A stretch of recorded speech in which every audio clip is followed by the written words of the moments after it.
Hey, my name is Callie Stevens, and I am making this video to help out all of my fellow procrastinators out there who, just find themselves constantly having to write a book report on a book that they've never read. So, I'm doing this book report and this project to help you guys out on a book called The Hunger Games by Suzanne Collins. It's this young adult book. I'm definitely pretty sure that you've heard of it because there are 4 movies out about it right now and 3 books. And at one time, it was like the highest grossing movie of forever. And so if you haven't heard about this book, you're living under a rock. So I'm just going to give you a little quick summary about what this book is all about. If you've only watched the movie, I highly recommend reading the book because, typically I'm one of those people that just watch the movie and just write a book report on the movie. But, senior year, I decided to do something a little different, and I decided to read the book for a change. I, downloaded this audiobook, didn't actually read the book, but I downloaded this audiobook and I listened to it. And I gotta say, I highly recommend it. I can't believe that I've never done this before because the book is just so much better than a movie. If you find a movie that you really like and you find out that it's based off of a book, you should definitely give the book a shot. And if you are like me and you don't like reading, that's fine. Find an audiobook. That'll be great. It's 10 out of 10, 100% recommended. So now we're going to get on to the summary of The Hunger Games. And because you want to know what the summary, what The Hunger Games is all about. So first we should start off telling you about, President Snow. So President Snow is in charge of these 12 districts and the capital. And when you think of President Snow, I want you to think of a Kim Jong-un, only on steroids. Because President Snow is crazy. He got this great idea that after taking over the country of Panem, that he was going to have a Hunger Games. And you might be asking yourself, what is the Hunger Games? And well, he came up with this crazy idea that he was going to take 2 people from each district and force them into the Hunger Games. And so that's where this story is you get wrapped up in this girl named Katniss, and you're listening to her story, and she's telling you all about how she volunteered for her sister in the games, and it's telling you all about her life through the games, and what happens, the twists and the turns, and really how she finds her way to win the Hunger Games. And it's throughout the entire book you get to see Katniss sort of changing, and I think she's changing to sort of manipulate the crowd and to manipulate the capital into getting what she wants. And she's doing this to survive because there are 24 I'm looking for the word here. Because there are 24 tributes that get put into this arena, and there's only one that comes out to survive.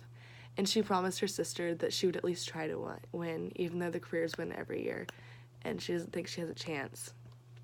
But she ends up winning, and she ends up sort of starting a rebellion with Peeta, because instead of having 1 victor, they end up having 2. So what ends up happening is she enters the games with Peeta, and at first her and Peeta weren't friends, and they go throughout the entire journey of the games together, and finally Katniss comes face to face with the careers, who I mentioned before. The careers win every year, and this time Peeta's with the careers, and he's working with them in an alliance, and this really just disturbs Katniss, and so she's deeply sad because she thought Peeta was in love with her. So she ends up having to cut this tracker jacker, this bee nest down, and it falls on top of all the careers. And the careers scatter because they're just getting stung, and one ends up dying, and Katniss escapes. Well, the head career didn't like that, and he thought it was Peeta's fault. So he goes and he slices Peeta's leg, and he's like, have fun with that, have fun dying a slow, miserable death, basically. And so We think it goes on for about 4 or 5, probably like 5 or 6 days of the games, and because they don't actually tell us, there's no way to tell time in the arena. And all of a sudden, you hear this announcement, and he's like, "Hello, hello, this is your head game maker here, and I would just like to let you know that instead of the traditional one victor, we will be having 2 victors as long as they hail from the same district." So this gets Katniss excited because she's like, "Wow, not only can I save myself, I can save Peeta too." So she goes and she tries to find Peeta, and they end up finding each other, and she almost steps on him, and it's kind of funny. And so they find each other and they start this alliance, and they start this romance, except it's kind of like a one-way romance. Peeta's in love with her, but she's just like acting like she's in love to try to get the Capitol's favor and to get sponsors. So they go probably like like I said, they don't actually tell you, but it's probably been about 4 or 5 days again. And they decide that they're gonna end the Hunger Games. And so they go out and they have to start by, gathering some food. So they go, and Peeta accidentally gathers this berry, and it's called Nightlock. And what Nightlock will do is if you eat it, it'll kill you instantly. And so they gather these berries, and on accident, Peeta feeds it to another tribute that's been following them this whole time, and the tribute dies. And this is where Katniss learns what the berry is. And so they go on throughout the night, and eventually it's just Peeta, Katniss, and the head of the careers left. And they're fighting, and it gets down, Peeta and Katniss win. And then all of a sudden, over the intercom, you hear, "Hello, hello, this is the head game maker. And as I stated previously, how I said there could be 2 victors, yeah, I was just messing around. It was a little joke, haha. There can only be 1 victor. Have fun killing each other." And so Peeta and Katniss are upset. They've been told that 2 people can win, but now they just learned that they have to kill each other. Well, Katniss doesn't like this. And so she's got to thinking, and she looks at these berries that instantly kill them. And she's like, they don't have to have a victor. Like, it's just their games. I'm not going to kill this boy. No, we're either going to win together or we're going to die together. So she gives these berries to Peeta, and she's like, "Trust me." And they're like, "Okay, on 3. And they go to put it in, and then all of a sudden it's like, wait, this is your head game maker. And my previous announcement? Yeah, I was just playing a little joke on you. We can still have 2 victors. It'll be fine. President Snow won't kill me." President Snow kills him later on. And, that's the Hunger Games basically ends there. I mean, there's another 2 chapters where Haymitch, who's their sponsor, he's the only person to have ever won the games from their district. After they win, Haymitch comes up to Katniss and hugs Katniss and is like, "Congratulations." And then when he gets really close, he whispers to her, and he's like, "Hey, you're in danger. You need to tell the world that the only reason you pulled out the Nightlock was because you were in love with the boy, not because you were trying to start a rebellion, because that's what President Snow sees this as, and you're in trouble if you don't convince him that you're in love with this boy." And so, yeah, that's basically the summary of the story. But to do a proper book report, you need to have themes, and you need to develop the themes, and you need to really understand all the themes that were in the book. So I'm going to deep dive into 2 of the themes that were in The Hunger Games by Suzanne Collins.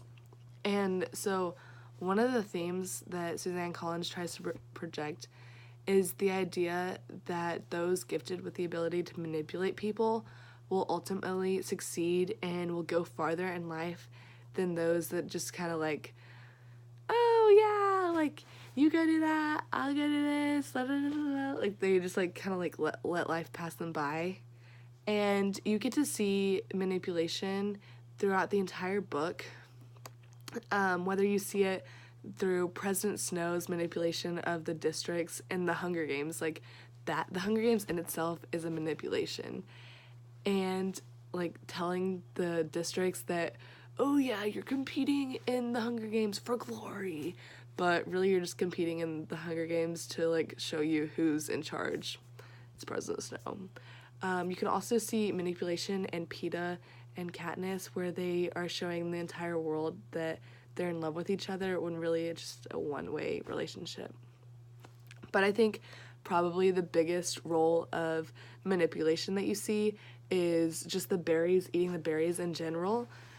Katniss had to have faith in the fact that she knew President Snow, and she knew how he worked and how the Capitol worked, and she knew that President Snow was so terrified of starting a revolution that she hoped that his fear of that revolution outweighed the fear of having two victors.